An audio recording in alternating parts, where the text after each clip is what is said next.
The Galactic Council had deemed humans unsuitable for xenobiological fieldwork 17 cycles ago. Too fragile, they said. Too slow to react. Too soft in all the wrong places. Talia Wynn had stopped caring about the Council's opinions somewhere around the third solar month of her unauthorized survey on Vareth 7. The planet's crimson forests stretched endlessly before her. Each tree trunk wider than a star cruiser and tall enough to scrape the lower atmosphere. Her boots crunched through bioluminescent moss that pulsed with her footsteps, annoyed at the disturbance. The datapad on her wrist beeped softly, cataloging another subspecies of flowering vine that shouldn't exist according to Council records. She'd been walking for 6 hours straight. The impact hit her shoulders like a meteorite. Talia stumbled forward, her knees buckling slightly under the sudden weight. Sharp claws dug through her jacket and into the reinforced padding beneath. Her hand flew to the plasma cutter at her belt, survival instincts screaming, but stopped halfway. A small, rumbling purr vibrated against her spine. "You've got to be kidding me," Talia muttered, craning her neck to see the creature now perched on her shoulders like some kind of oversized, murderous backpack. Rocky, she'd been tracking the Vareth lynx cub for 2 days now, stared back at her with 6 golden eyes arranged in 2 rows. Each eye blinked independently, creating a disorienting cascade of movements. The cub's fur was obsidian black, with streaks of electric blue that shifted and flowed like living lightning. 4 ears swiveled toward every sound in the forest. Its mouth, currently hanging open in what might have been contentment, contained enough fangs to shred through starship hull plating. The cub was, by all xenobiological standards, an apex predator, even in infancy. It was also, apparently, comfortable. Talia took a careful breath, feeling the weight redistribute across her shoulders. Rocky's claws retracted slightly, not withdrawn, just settled. The purring intensified. "Okay," she said slowly, addressing the forest at large since the cub clearly wasn't interested in conversation. "Okay. We're doing this now." She checked her mission parameters. Still 17 kilometers to the extraction point. The sun Varath's massive orange giant hung low on the horizon, which meant maybe 4 hours of usable light remained. After that, the nocturnal hunters emerged, and Rocky's species would be the least of her concerns. Talia started walking. The cub's weight was considerable, maybe 15 kilograms of pure muscle and fang. Each step required recalibration, a shift in her center of gravity that her academy training had never covered. The instructors at the Xenological Institute had taught her to classify, catalog, and observe from a safe distance.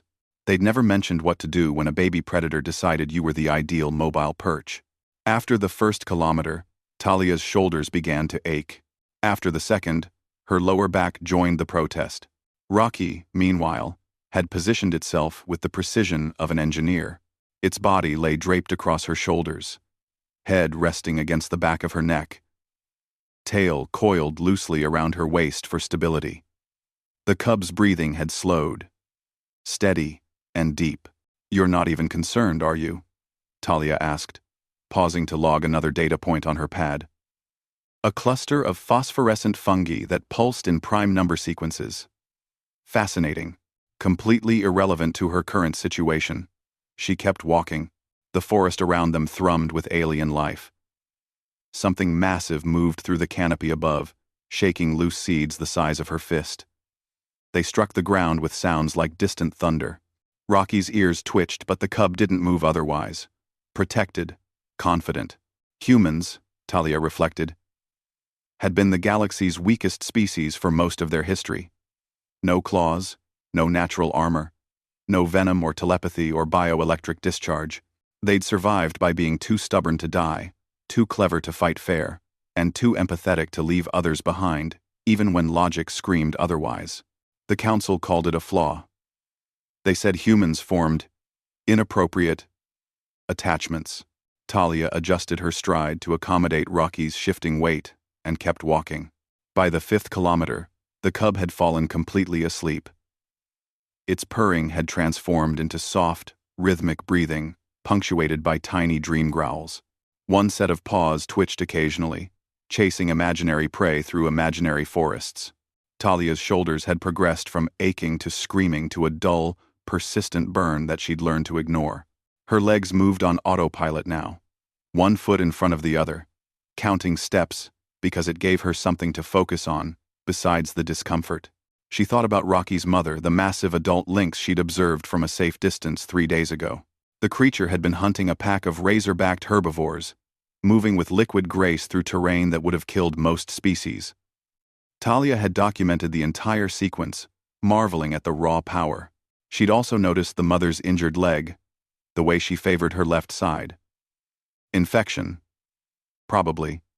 Common on Vareth 7, and usually fatal. The cub had been alone for at least 36 hours before jumping on Talia's back. "Your mom's not coming back, is she?" Talia said quietly. Rocky snored softly in response, unbothered by extinction-level problems like abandonment and survival. The extraction point materialized through the trees as the sun kissed the horizon, a clearing with a beacon pylon blinking in steady intervals. Talia's ship, a small survey craft called the Perseverance, sat waiting. She could have shrugged Rocky off at any point during the march, could have sedated the cub, cataloged it properly, and left it in the forest where it belonged according to Council non-interference protocols. Instead, Talia walked up the ramp of her ship, feeling the weight of a sleeping predator against her shoulders, and thought about how the galaxy had never understood humans at all. They didn't survive because they were strong. They survived because when something small and vulnerable jumped on their backs, they kept walking until it felt safe enough to sleep. Talia reached behind her head, gently scratching behind one of Rocky's ears. The cub purred in its sleep. "Looks like you're coming with me," she said, and started the launch sequence. The council would have opinions. They always did. Talia stopped caring somewhere around the 3rd solar month.